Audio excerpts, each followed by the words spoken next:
The biggest thing in my life that threatened my mental health was working at the Countess of Chester Hospital and working in a toxic, bullying environment. But it was so subtle and it was from, consultant colleagues largely that you trusted and that were friendly overtly, but behind the scenes they weren't, and they were, as I alluded to before, psychopathic personalities. And I first came to you because I was going through I've got to change myself. There's something I'm doing wrong because I'm experiencing this. I don't like the way I'm being treated, so I've got to change myself rather than challenge the way I was being treated. It took me years to challenge the way I was being treated.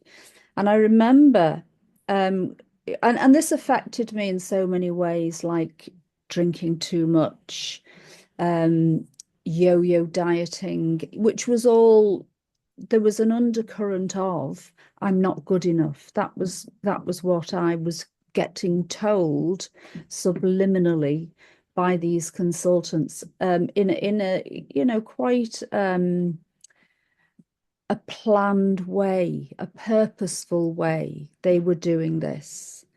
And this was the whole sort of ethos of that hospital, of the consultant, and it still is, because I speak to people now who work there and they're still getting the same type of behavior.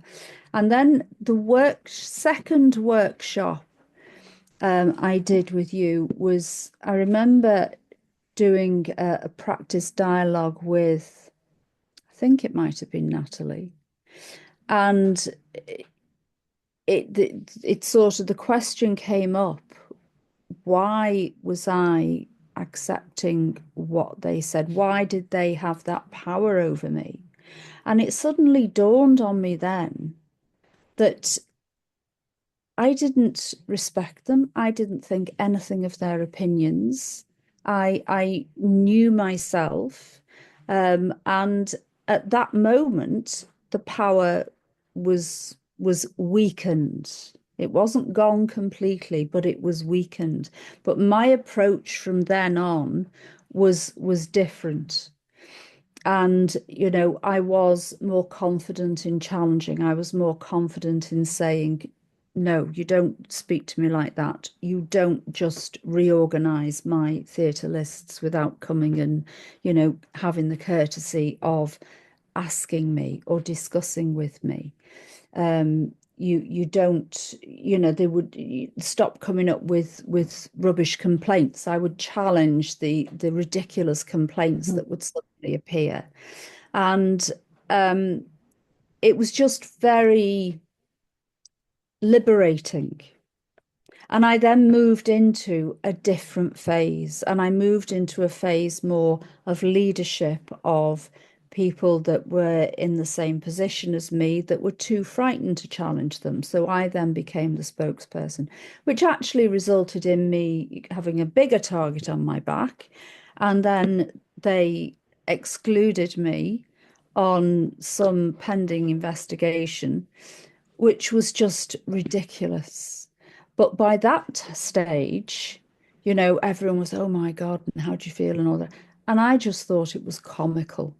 And I just approached that with a sense of humor, and I remember I was actually told by one of the consultants, once I'd been excluded, there were comments were made like, well, now she's out of the way, let's see what else we can find about her.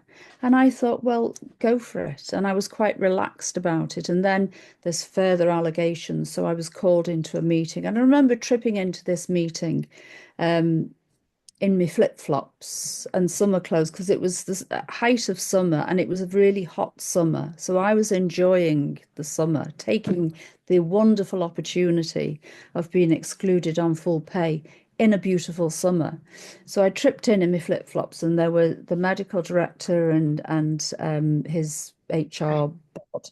And then there were two chairs on the opposite side of this table. And I went and sat on one of the chairs and they said, "We'll just wait for your BMA representative." I said, "Oh, I've told them not to bother coming." I said, "There's no point in them coming for this meeting. I'm quite happy." So anyway, when the medical director came out with what this next allegation was, Hmm. I said, "Is that it? Is that the best you can do?" I said, "Fine. Okay. Well, I'll see you. I'll see you at the investigation meeting." And it was just ridiculous from then on. I was actually appointed a solicitor or a lawyer from the Medical Protection Society because they were so appalled at the way the trust was behaving. So by then, the cat was coming out of the bag, and my lawyer was brilliant. But I just enjoyed the process, and I trusted in myself then, and Hmm. I am good enough. So that was a real turning point at that workshop. So that workshop really enabled you and empowered you to Absolutely. power through this Yes. situation, which ordinarily most people would probably deal with incredible stress. You dealt with it Yes. with And I fun and I once the investigation was done, um, because I'd spoken out so much about the bullying culture and pointed out all the things that, were inaccurate in what people had said about me, and here's the evidence why. And, so I'd proven my case, but they couldn't, of course, agree with me openly. But they did say, "We can't put you back into anesthetics until we've dealt with this." And then COVID hit. So then I was put to work in microbiology, Mhm. which not my specialty, knew nothing about it, but it was a wonderful, nurturing environment to work in. It was compassionate, caring, collaboration was their style of leadership.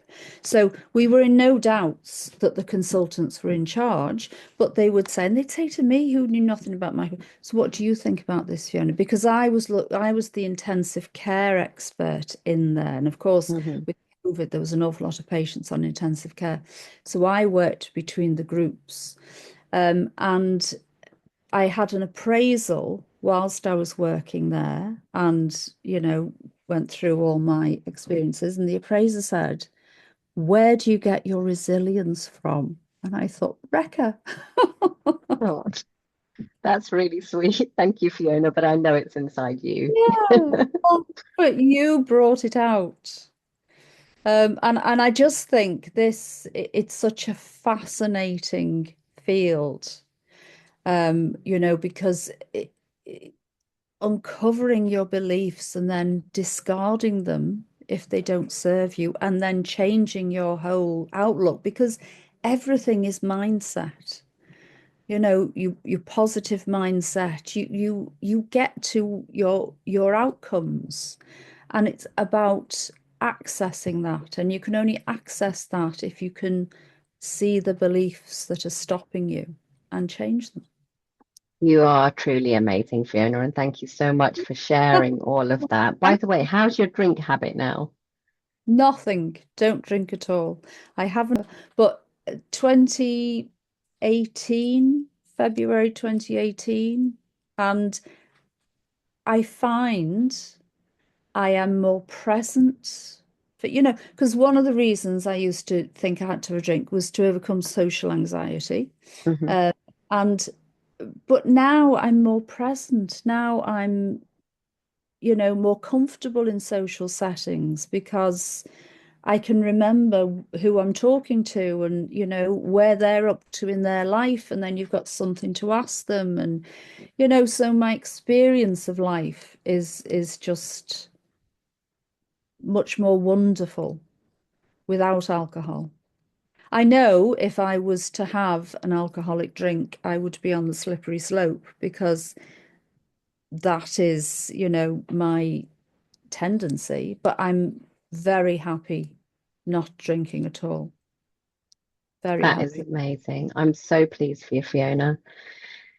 And thank you so much for sharing your story. That's such an intimate story as well. So thank you so much for sharing that. And I You're hope very